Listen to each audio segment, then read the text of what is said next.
এই হেল্পারটা সারাদিন বিড়ি ফায়ার খেলে, সারাদিন বিড়ি ফায়ার খেলা। এখন অনেক লোকে অনেক কিছু জানে না। পরে এখন জিজ্ঞাসা করবো যে 5 ওয়াক্তে ফরজ কয় রাকাত নামাজ এবং কোন ওক্তে কয় রাকাত, দেখবো পারে কিনা। মহিন, 5 ওয়াক্তে কয় রাকাত নামাজ বলো তো কি?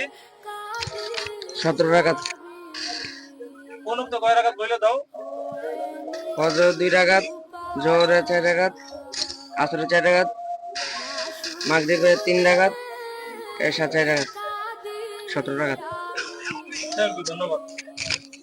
থ্যাংক ইউ, ধন্যবাদ। দেখছেন, এডু বয়সে সে 5 ওয়াক্ত ফরজ কয় রাকাত নামাজ সে বলে হালাইছে। কিন্তু অনেক লোক তারা তো মনে করেন এক পা কবরের কাছে, তারা কিন্তু বলতে পারে না যে 5 ওয়াক্ত কয় রাকাত নামাজ। তারা